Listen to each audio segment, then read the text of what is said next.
الشیطان الرجیم بسم اللہ الرحیم الحمد للہ رب العالمین والصلاة والسلام علی افضل الخلق محمد وآلہ الطیبین الطاہرین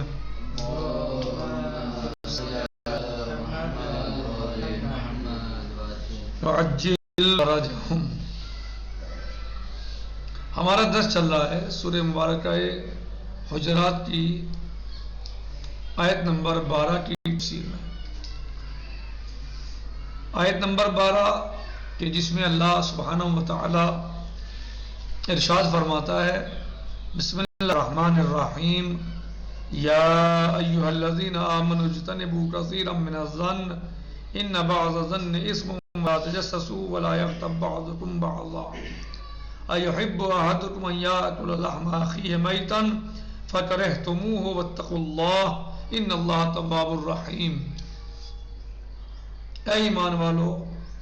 بہت سارے ظنون سے پرہیز کرو، بچو، اجتناب کرو،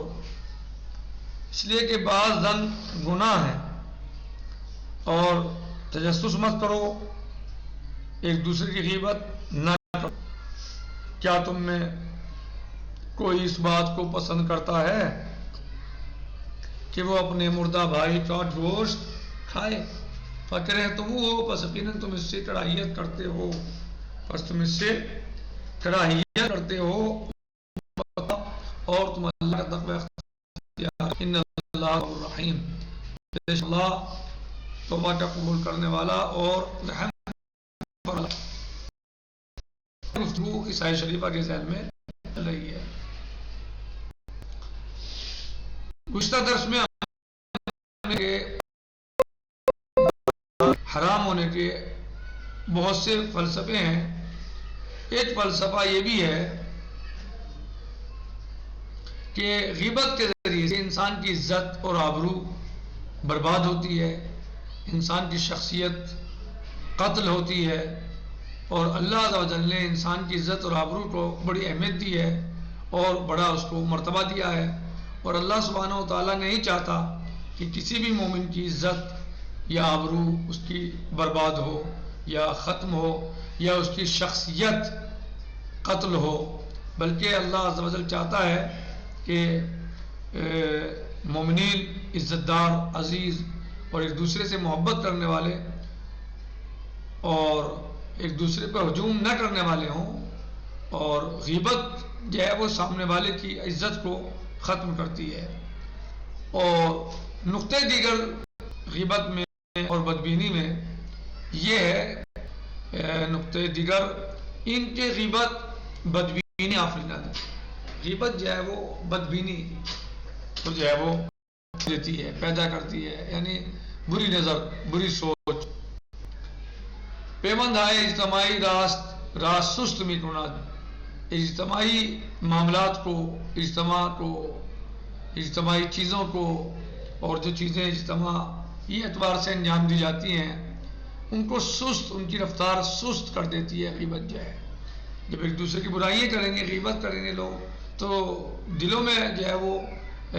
بغض اور کینہ ہوگا، تو جو اجتماعی چیزیں ہیں ان کی رفتار نتیجے میں سست پڑ جائے گی، کہ اجتماعی کاموں کو اچھی طرح انجام نہیں دیا جائے گا۔ غیبت اور جیسی چیزوں سے امور اجتماعی جو ہیں وہ کمزور پڑ جاتے ہیں، ان کی رفتار سست ہو جاتی ہے۔ کہہ رہے ہیں کہ سرمایہ اعتماد را از بین می برد، اور اعتماد اور بھروسہ اٹھ جاتا ہے، ایک دوسرے سے اعتماد بھروسہ اٹھ جاتا ہے۔ کوئی کسی پہ بھروسہ نہیں کرتا، کوئی کسی پہ اعتماد نہیں کرتا، کسی کا اعتبار نہیں کرتا، بلکہ سب ایک دوسرے سے کیا ہو جاتے ہیں، بدظن ہو جاتے ہیں، بدبین ہو ہے، بدگمان ہو جاتے ہیں، اور بدگمانی پیدا ہو جاتی ہے۔ تو غیبت جو ہے وہ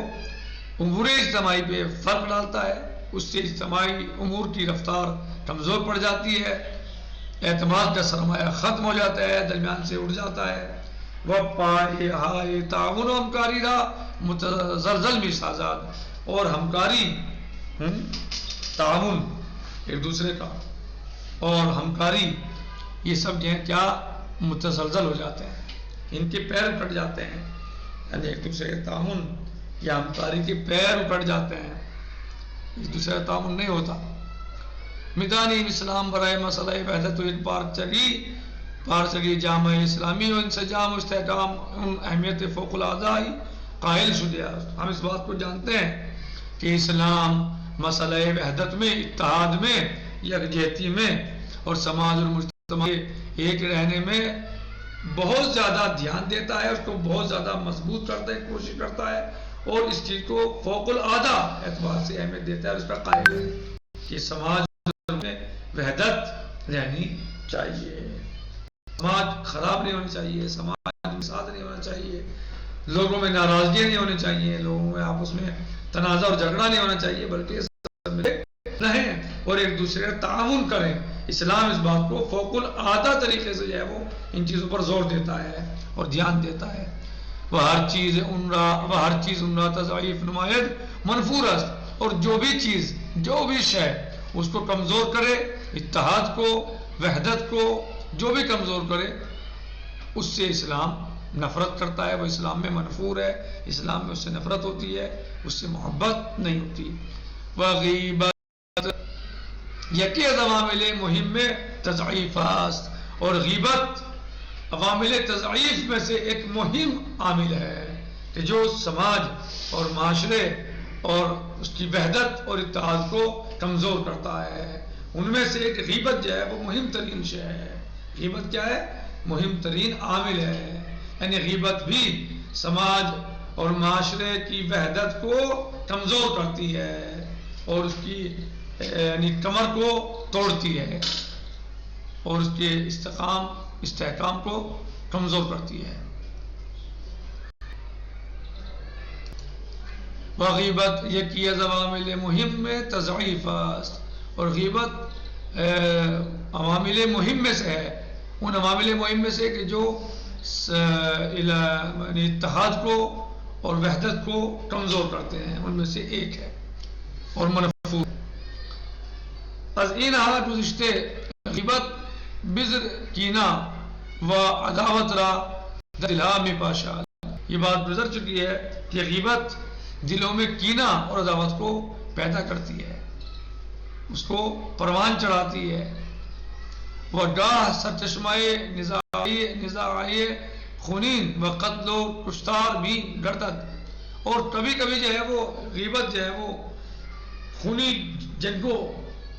کا جو ہے وہ سرچشمہ بن جاتا ہے، یعنی غیبت کی وجہ سے خونریزی ہو جاتی ہے، قتل و غارت ہوتی ہے،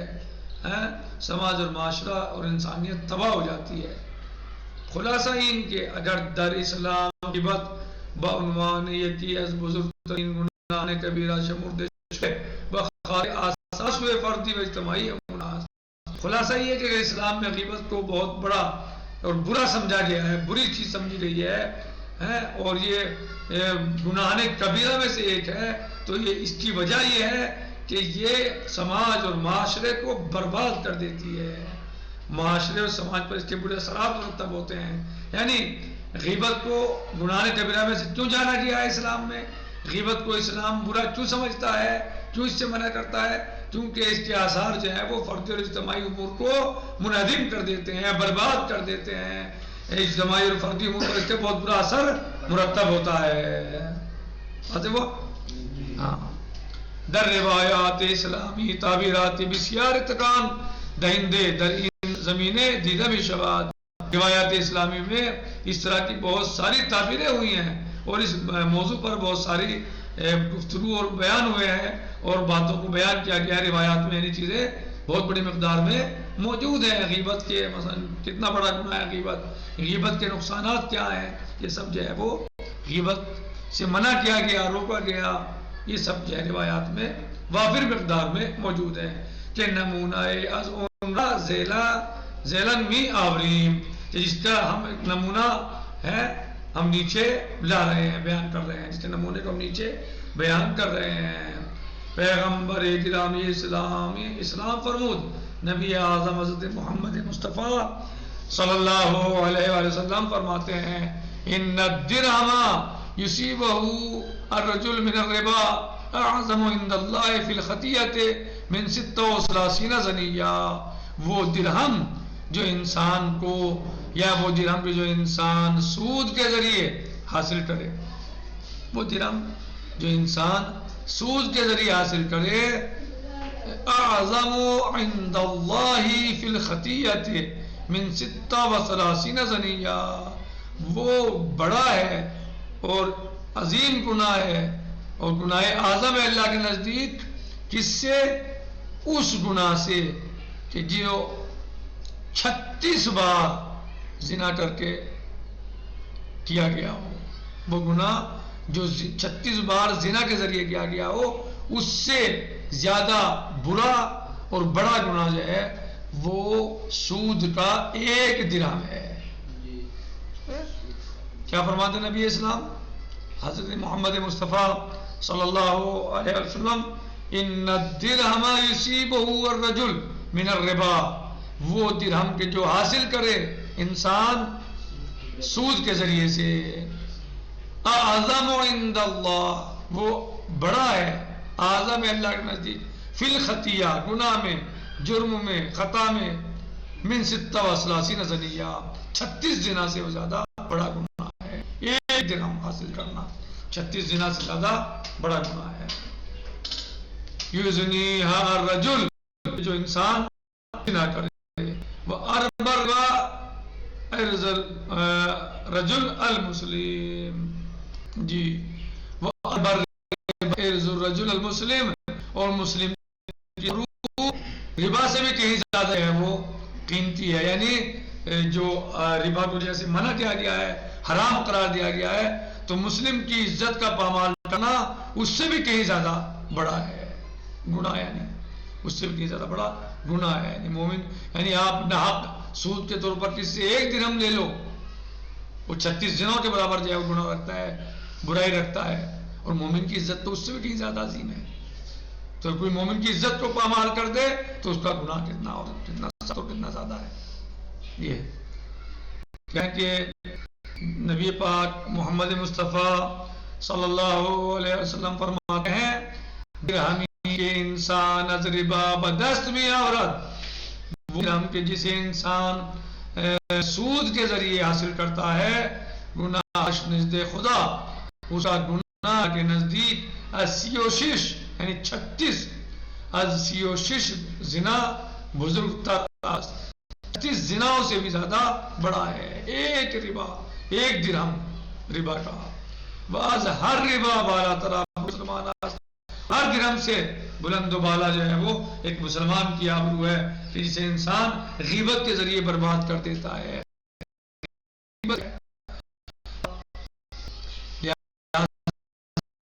بہت بڑا گناہ ہے جس سے اسلام کے ساتھ منع کیا ہے۔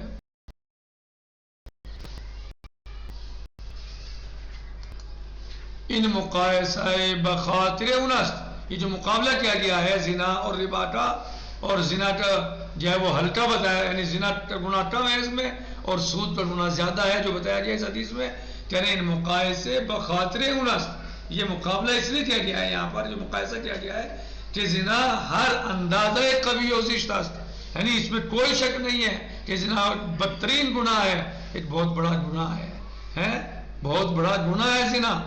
جنبہ حق اللہ دارات، لیکن یہ اللہ کا حق ہے کہ آپ نے اس مسئلے میں اللہ کی مخالفت کی ہے۔ کیا کیا آپ نے اس میں؟ اللہ کی مخالفت کی ہے زنا میں، یعنی جو انسان زنا کرتا ہے وہ اللہ کی مخالفت کرتا ہے، اللہ کے حق کو پامال کرتا ہے، ولی ربا خواری، لیکن سود کا کھانا، واز ان بدتر ریخ تنابروی مردم، لیکن سود کا کھانا جو ہے یہ اللہ کے مخلوق، اس کی بہترین مخلوق انسان کو یہ جانا ہے، اس کے حق پانا ہے، بس یعنی زنا سے زیادہ کیوں ہے ربا برا؟ کیونکہ زنا کا مسئلہ اللہ اور بندے کے درمیان کا ہے۔ کہہ رہے ہیں کہ ان مقایسے بخاطر انست، یہ مقایسہ جو کیا گیا ہے زنا اور ربا میں، کہہ رہے ہیں کہ یہ اس لیے یہاں پر کیا گیا ہے کہ زنا 2 انسانوں کے درمیان ہوتا ہے، اور اللہ اور بندے کے حقوق کا مسئلہ ہوتا ہے اس میں، کہ انسان اللہ کے حق کو پامال کر رہا ہے، کیونکہ اللہ عز و جل نے زنا کو منع کیا ہے، حرام قرار دیا ہے، گناہ کبیرہ بتایا ہے، اور وہ نہیں چاہتا کہ ایسا ہو، تو جو انسان اس کام کو، اس گناہ کرتے ہیں زنا کا، وہ اللہ کے حق کو پامال کرتے ہیں۔ لیکن جب انسان ربا لیتا ہے، سود لیتا ہے، بیاج لیتا ہے، تو وہ اللہ کے ساتھ ساتھ بندے کے حق کو بھی پامال کرتا ہے،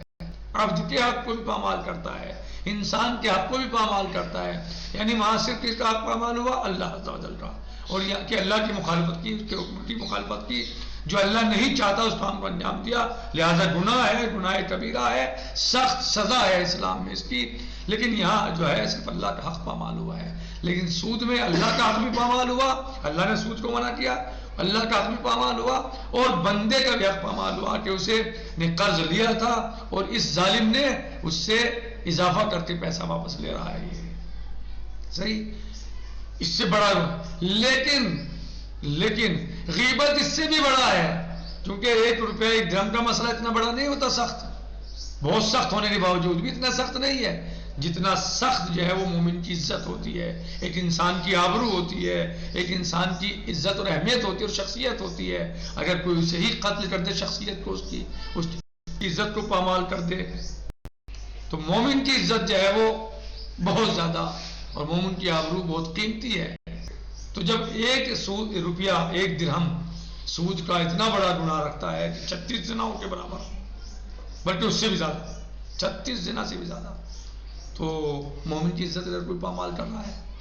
اگر اس کو جو ہے کوئی اس کی آبرو ریزی کر رہا ہے، اس کی شخصیت کا قتل کر رہا ہے، شخص کا نہیں، شخصیت کا قتل کر رہا ہے، یعنی جب انسان کی عزت کو پامال کر دیا جاتا ہے تو اس کی گویا شخصیت قتل ہو جاتی ہے، جیسے میں نے کل کے درس میں تیر کے ساتھ اس کو بیان کیا۔ کہہ رہے ہیں کہ ولی ربا خاری و از اون بدتر ریختن ابوی مردم از طریق غیبت یا غیر اون جنبہ حق الناس دارد، اور غیبت کے ذریعے جو ہے وہ انسان کی آبرو اور عزت کا ختم کرنا صحیح ہے، کہ جو حقوق الناس کا بھی جو ہے وہ جنبہ رکھتا ہے، یعنی اس میں حق اللہ بھی ہے اور حق الناس بھی ہے۔ حق اللہ نے منع کیا غیبت کو، پھر انسان غیبت کر رہا، اس کے امر کی مخالفت کر رہا ہے، اور حق الناس یہ ہے کہ سامنے والے کی عزت کو پامال کر رہا ہے، اس کی عزت اور آبرو کو برباد کر رہا ہے۔ پروردگار عالم سے دعا ہے، پروردگار ہم سب کو غیبت، حسد، بغض، تجسس اور بدگمانی جیسی بیماریوں سے محفوظ فرما، اور ہمیں تمام گناہوں سے محفوظ فرما، اپنی اطاعت اور عبادت کی توفیق عطا فرما، ہمیں خدمت مذہب اہل بیت علیہ السلام کی توفیق عطا فرما، ہمیں واجبات کے بدلانی محرمات سے بچنے کی توفیق عطا فرما۔ باقی در حدیث دیگر ہی آمد است روز پیغمبر انشاءاللہ سیجی غدن، الحمدللہ رب العالمین، والسلام علیکم ورحمۃ اللہ تعالی وبرکاتہ، فی امان اللہ، خدا حافظ۔